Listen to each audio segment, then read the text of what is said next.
everyone. Welcome to the Swing Museum podcast for May. I'm your host, Jan Eberle, and we actually have a pretty full show this time, where I'd like to talk about what happened in April during the Bradenton Children's Book Fair. It was a fabulous success. Hundreds of people showed up. A wonderful array of artists, authors with their books. It was just a really great time, and the people were so friendly and so nice, and we met some very, very interesting folks. So I'll cover that a little bit later on. Also, we'll take a look later on at the career and life of activist artist Miriam Cassell. Now, that name may sound familiar to many of you out there, especially to some from perhaps the Northeast, but I don't want to say that she was only known for being a New Yorker. She is known really worldwide because of the large stand that she took as an activist artist, which means that she has stood her ground on behalf of others who really can't, to display her emotions through art as an activist artist, and it shows. Many of you may be familiar with some of the things that we'll talk about later on, but I think you'll find Miriam Cassell as fascinating as I do. But first, let's go back and celebrate somebody today that I've actually had a few requests to do, and it's actually my own father, Ray Eberle. I talk about him frequently. I talk about how I got into music and really how much his history appealed to me. But this is actually a good look. Since the time that I started singing, certainly, and all the way up to now, I have written a book about his life, and it is now on Kindle, and it's also on Audible. So what I'd like to do is share with you a little bit of that Audible and a little bit of information about the book, as well as a little bit about his career and the beautiful mark he made in history. So let's take a listen to the man himself.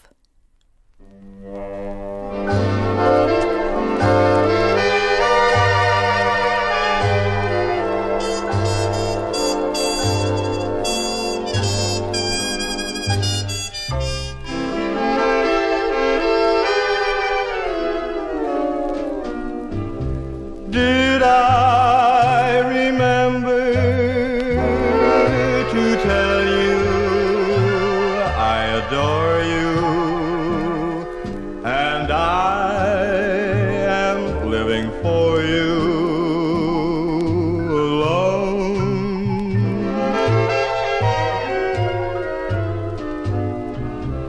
Did I remember to say without you, and just how mad about you I've grown?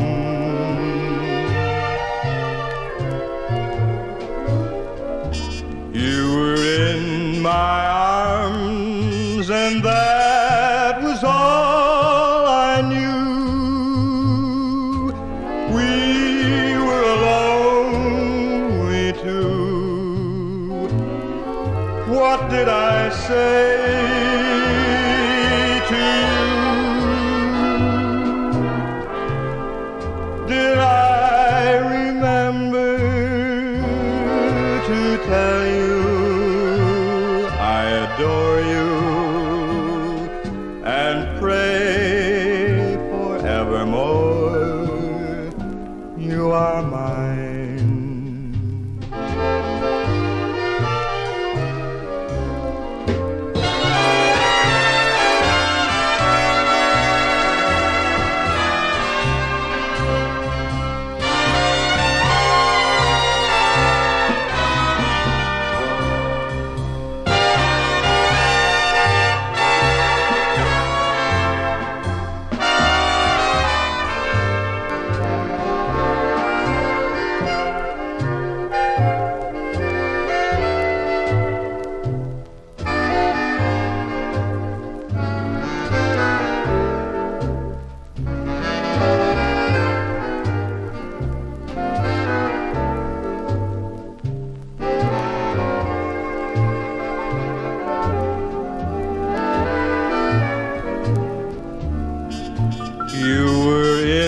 arms, and that was all I knew.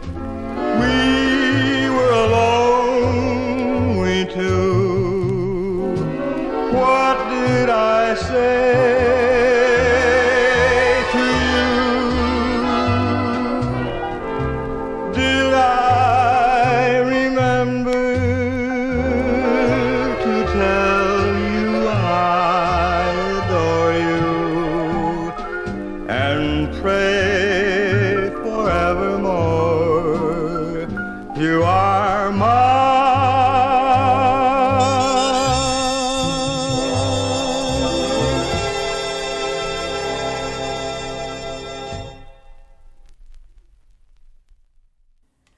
So, after having had his book published by Cadence Jazz Books back in 2002, I believe it was, I really didn't think anything beyond that. At that point, Kindle and Audible books really weren't even on the map. But today, I took another look at it last year, thanks to some of the members of the National League of American Penwomen. I talk about the Sarasota branch of the Penwomen where I am a member, and we share information, we share experiences, we share support. And this is how I heard about those things regarding a book I'd written so long ago. So I went ahead and thought to myself, gee, I don't know whether I'm emotionally okay with narrating this book. I don't want to fall to pieces. I don't know whether I would have, but I did find a young woman as a narrator who did take on this event for me, and I'm very, very happy that she did. I'd like to play a little bit of the Audible snippet that comes that you can listen to before you buy it. I'm Jan Eberle. You are tuned into the Swing Museum podcast. Here is a snippet from my father's Audible called The Eberle Named Ray. Chapter 2. Life as a band singer was very different for Dad compared to his first 19 years in upstate New York. Shucking clams quickly became but a memory. He had successfully prepared with Miller's band for their opening at the Raymar Ballroom in Boston in April of 1938. I'm sure my father was anxious, but at the same time exhilarated from the intense energy of the fans. They used to gather close to the stage, with droves of girls encircling the singer's platform like a human buffer. How overwhelming it all must have been. Most of the musicians in the band had never been exposed to the volume and intensity of these crowds. One such musician was a tenor saxophone player and novelty singer named Gordon Beneke. Most call him Tex. It's been said that some close to Glenn at the time doubted his eagerness to bring people like Tex and my dad on board. History has proven Miller's instincts in this case to be sound. Tex was one of the finest saxmen in the business, and he added class, charm, and wit to the organization. He was solid and knew his job, and was in part responsible for Glenn's success. Beneke gave 100%. And would have given the shirt off his back to just about anyone, and he remained loyal to Miller long after Glenn's disappearance and death. Tex told me it wasn't always easy, but as a young 20-something-year-old kid, with stars in his eyes and a tuned instrument, he was ready for action.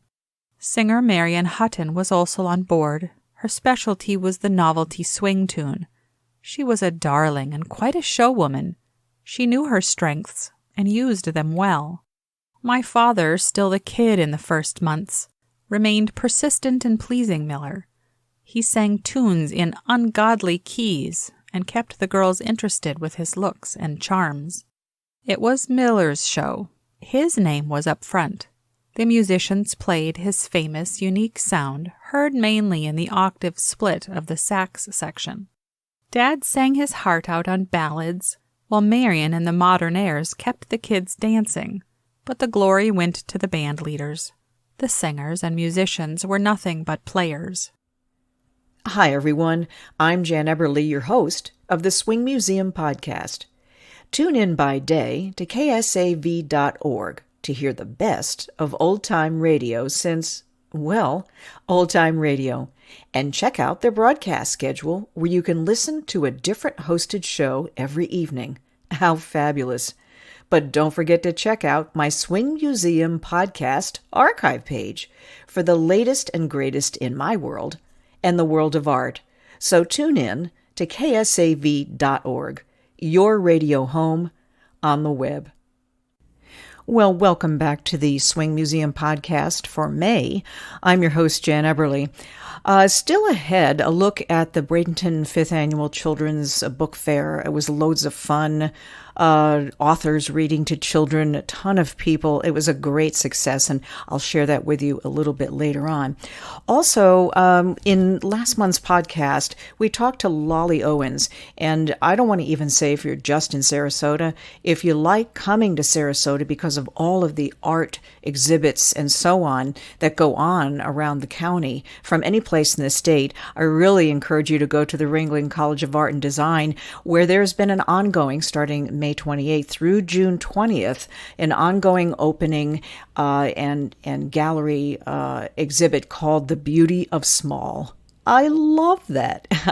I do love that title. There are plenty of docent tours available on June 5th, June 12th, and June 19th, and I encourage you, as it's going to be coming to an end on the 20th of June. So thank you, Lolly Owens, and I'm sure you are doing an absolutely awesome job, as always. I'd like to move on to our feature for today. You know, one of the gals that I've gotten to know through the Pen Women has become a very dear friend of mine. Her name is Miriam Cassell. So let me tell you a little bit about Miriam.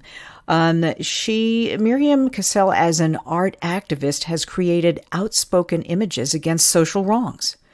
Like intolerance, sexual hypocrisy, marginalization of the handicapped, the Holocaust, domestic violence, cultural barriers, age discrimination, and the overweight.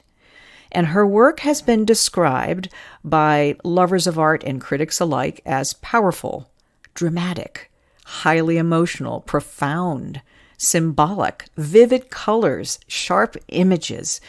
Her pastel paintings reveal a unique ability to translate the vital experiences of her life into an energetic new art form. Well, before I go on and tell you a little bit about her work, though, first I'd like to tell you a little bit very briefly, about her. She was born in Manhattan's Lower East Side, and she says her approach on life has been as a student. Her extensive ongoing education and travels have focused on the history and philosophy of art, as well as the varied mediums of techniques and artist expression, of which she has had many. So this is what Miriam has to say. I have always been purpose-driven, with a save the world type of vibe going on. I have always possessed compassion for humanity and have wanted to make a difference. Through my art, I have attempted to break the barriers of discrimination by educating and inspiring the viewer to have compassion for people of all ages, disabilities, gender, and have sought justice for people in all walks of life. So as an example of her compassion for humanity and wanting to make a difference is a series known as The Screamers. She created this series entitled The Screamers, for which fans often identify with her. It's crazy, but it's absolutely true.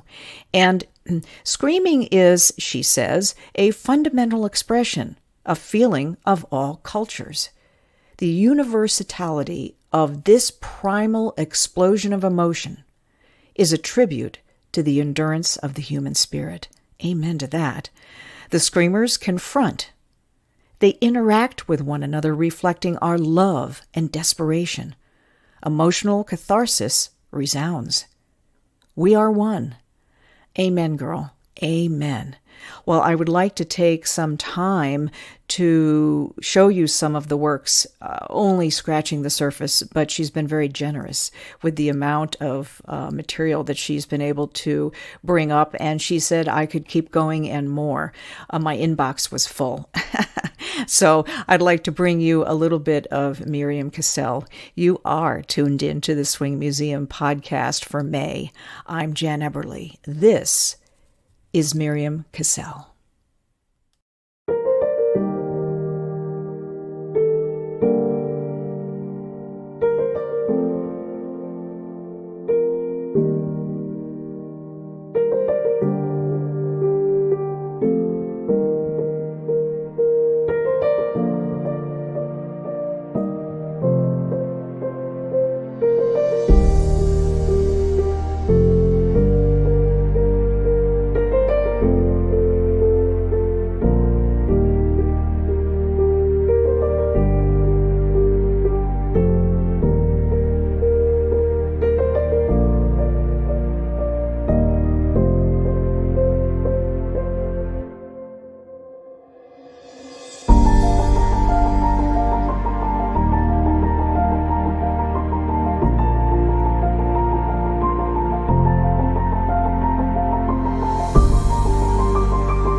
Thanks, Miriam, for the eye candy, for the heart and soul. I didn't want to leave you without letting you know where she has had her art exhibited. She holds a Philip Eisenberg Award from the Salmagundi Museum of American Art in New York and has exhibited in numerous solo or group shows such as the Saratoga Art Gallery, Islip Art Gallery, the Heckscher Museum, as well as many other Long Island museums. In Manhattan, she's been exhibited at the Carlyle Gallery, love that, the Jack Gallery, and the Book Arts Gallery. She's got posters and memories, and I'm sure would love to share. Anytime you have a chance to see Miriam Cassell or listen to it, it would be a very big treat for you, I promise. Thank you, Miriam. Well, I would like to move on, finally, but not lastly, to the Bradenton Book Fair. And the reason why this is so important, and it allows authors to mingle with each other. Brenda Spalding had said in last month's interview that decades ago, authors just didn't talk to each other. They didn't commingle and share things. And not only was that a great opportunity to talk about your ideas and to watch other people in their art and how fascinating it is, but it is also a way to get together and really talk one-on-one with the children. So when the children come up to your table to look at your books, you don't say, oh, don't touch that. You encourage them to reach out, to ask questions, and speak directly to them. And I'll tell you, I learned a lot that day. It was fun reading the books that we brought with us that the authors had written, to see the expressions on some of their faces. I, for one, brought a couple of the stuffed animals, or in my case, with the ant and the grasshopper, it would have been insects that inspired me at the time. And they're quite old, but I brought them anyway. And the children just loved it. So I guess the big message is here to let's pay attention, folks, really, to making sure we read to our kids and to not really discourage them from trying to pick up something that might be too big for them at the time. So what? They'll grow into it soon enough. So let's keep our children reading and happy, and let's include them in everything that we're doing that has to do with art and reading. It really, really is a very important part of their future.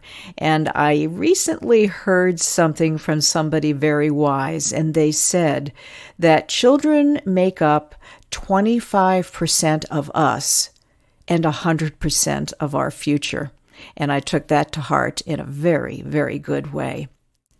So let's take a great look at the sights and sounds of that wonderful day at the Bradenton Farmers Market and the Bradenton 5th Annual Children's Book Fair. Hi, everyone. I'm Jan Eberle, your host of the Swing Museum podcast. We're here today at the Bradenton Children's Book Fair. We talked to Brenda Spalding, who is a fellow author, and she's going to be here as well. I've set my table up today in hopes of drawing some kids in to some of the books that I've written. And we're going to be reading to them a little bit later on one of the stages. So right now, though, I'm going to take you up Main Street so that you can see all of the wonderful things that go on at this farmer's market. It really is a great place for children. Let's go.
That's all great, great stuff. Well, before I sign off here, I'd like to mention to you what is going to be happening in our June podcast. The entire podcast is going to be about my annual trip to award my father's scholarship through the Glenn Miller Scholarship Awards program. It is one of the highlights of attending 4 or 5 days there, and also meeting the youth of this country as they come from all over the country. It is a national award show for vocalists and instrumentalists, and it really is a great, great time. There's a lot of footage to be had during the Glenn Miller Festival, lots of people to talk to listen to, and also, of course, to see some of the young men and women who are coming out of high school or out of their first year of college to go and compete for the Glenn Miller scholarships for the year. So I will enjoy bringing that to you, and I hope that you'll join us. I'll be giving you some little tidbits here and there to let you know what is going to be coming. In the meantime, thank you for joining me today on the podcast. I hope you're safe, and I hope that you're happy. Until next time, so long, everybody. Let's build a stairway to the stars and climb that stairway to the stars with love beside us to fill the night with a song.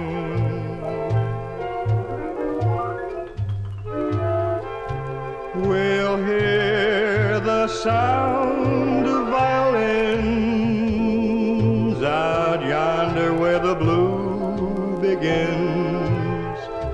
The moon will guide us as we go drifting along.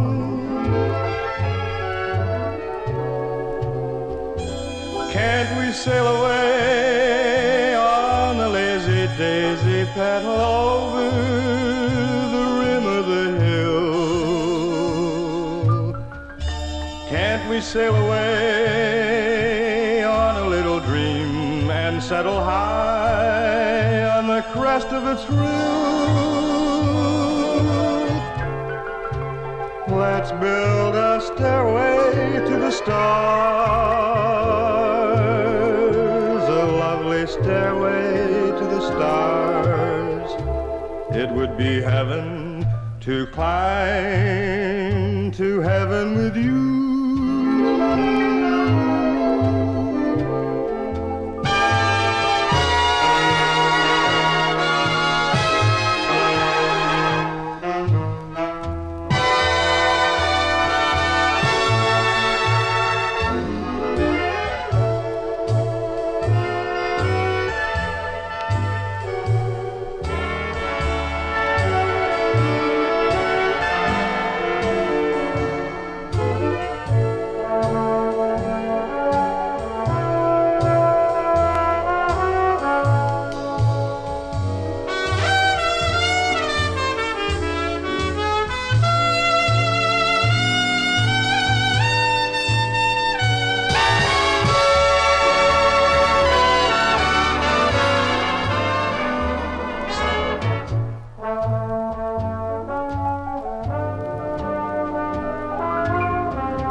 Can't we sail away on a lazy daisy petal over the rim of the hill?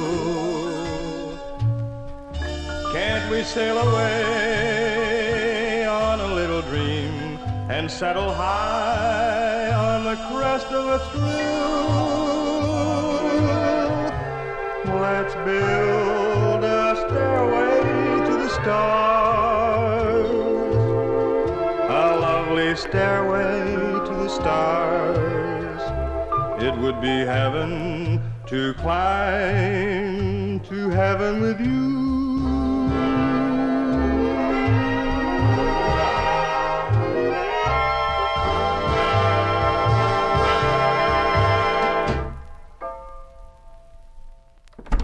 Night, Dan.